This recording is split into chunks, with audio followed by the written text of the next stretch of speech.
Hello everyone and welcome to a new video of my channel. আমি দেবজিৎ, আর এখন আমি কথা বলবো 10টা বলিউড মুভিজ নিয়ে যেগুলো সেকেন্ড চান্স ডিজার্ভ করে। কিন্তু সেই লিস্টে যাওয়ার আগে একটা রিমাইন্ডার যে যদি আমার চ্যানেলকে এখনও সাবস্ক্রাইব না করে থাকো তাহলে কি করলে, যাও গিয়ে চ্যানেলটাকে আগে সাবস্ক্রাইব করো, কারণ তোমরাও জানো যে ইউটিউবে চ্যানেল সাবস্ক্রিপশন করতে কোনো টাকা লাগে না।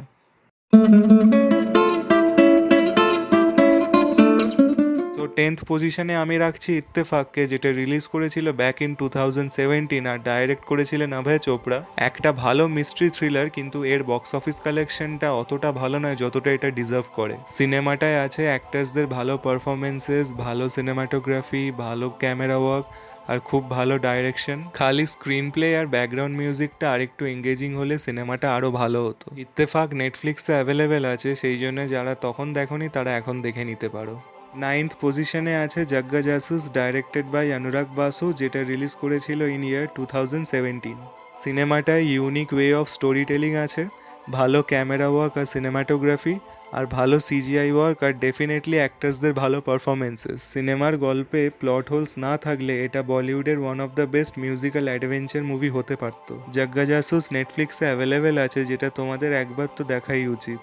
8th পজিশনে আছে লভ রঞ্জনের ডিরেক্টোরিয়াল আকাশবাণী, যেটা রিলিজ হয়েছিল ইন দ্য ইয়ার 2013।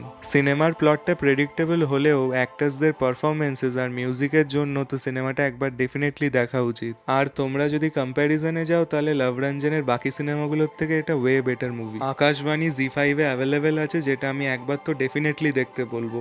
7th পজিশনে আছে হানসাল মেহতা ডিরেক্টেড ওমারটা, স্টারিং রাজকুমার রাও, যেটা রিলিজ করেছিল ইন দ্য ইয়ার 2018।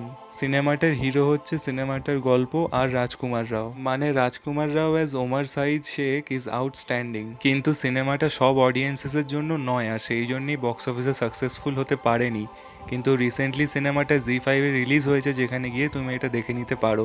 6th পজিশনে আছে ট্র্যাপড, যেটা ডাইরেক্ট করেছেন বিক্রমাদিত্য মোটওয়ানে, আর এটা রিলিজ হয়েছিল ইন দ্য ইয়ার 2017।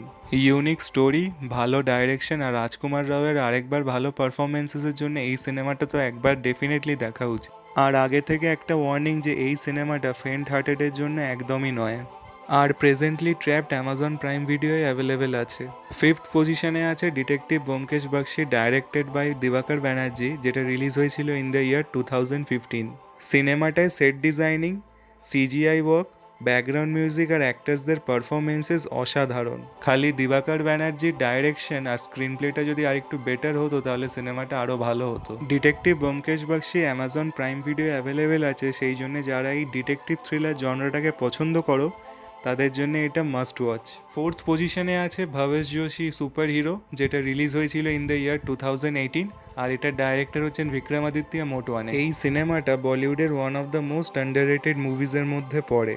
সিনেমাটায় আছে ভালো স্টোরি, ভালো character development, realistic action sequences আর অ্যাক্টার্সদের ভালো পারফরমেন্স। সিনেমাটা খালি ভালো মিউজিক আর এঙ্গেজিং স্ক্রিন প্লেটা ল্যাক করে। সিনেমাটা নেটফ্লিক্সে অ্যাভেলেবেল আছে, আর আমি তোমাদেরকে এটা একবার তো ডেফিনেটলি দেখতে বলবো। 3rd পজিশনে আমি রেখেছি ভাসানবালা ডাইরেক্টেড মত কো দর্দ নেই হোতা, যেটা রিলিজ হয়েছিল ইন 2019। সিনেমাটায় আছে ভালো স্টোরি, এঙ্গেজিং স্ক্রিন প্লে, ভালো ক্যামেরা ওয়ার্ক, ভালো ডাইরেকশন, রিয়েলিস্টিক অ্যাকশন সিকোয়েন্সেস আর অ্যাক্টার্সদের ভালো পারফরমেন্স। আর সিনেমাটায় হিউমার এত ন্যাচারালভাবে অ্যাড করা হয়েছে যে সেটা প্রেজ ওয়ার্দি, কিন্তু তার সত্ত্বেও সিনেমাটা বক্স অফিসে সাকসেস পায়নি। সিনেমাটা নেটফ্লিক্সে অ্যাভেলেবেল আছে, আর তোমাদের এটা ডেফিনেটলি দেখা উচিত।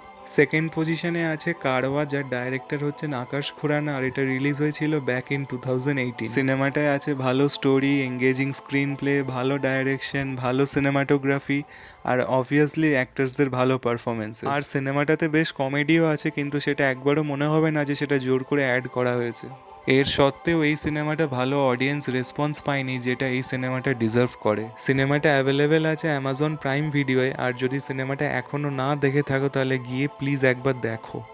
1st পজিশনে আছে অভিষেক চৌবের ডিরেক্টোরিয়াল সোনচিরিয়া, যেটা রিলিজ হয়েছিল ইন 2019। এই সিনেমাটাতে সবকটা এলিমেন্টস ছিল যেগুলো একটা সিনেমাকে ভালো করে: ভালো রাইটিং, এঙ্গেজিং স্ক্রিন প্লে, ভালো ক্যামেরা ওয়ার্ক, ভালো সিনেমাটোগ্রাফি, ভালো ডায়ালগস, কিন্তু তার সত্ত্বেও সিনেমাটা বক্স অফিসে ফ্লপ। যেহেতু সিনেমাটার কাস্টিংয়ে সব ট্যালেন্টেড অ্যাক্টার্স, সেই জন্য সবার পারফরমেন্সেস তো অসাধারণ হওয়ারই ছিল। সিনেমাটা জি5-এ অ্যাভেলেবেল আছে, আর যদি সিনেমাটাকে এখনও না দেখে থাকো তাহলে আর কিছু বলার নেই, গিয়ে সিনেমাটাকে একবার দেখো। That's it guys. Thank you all for watching this video. এই লাইক বাটনটাকে হিট করে দিও, আর ভিডিওটার নিচে ডান দিক চেপে যে রেড কালারের সাবস্ক্রাইব বাটনটা আছে ওটাও হিট করে দাও। See you all in the next video.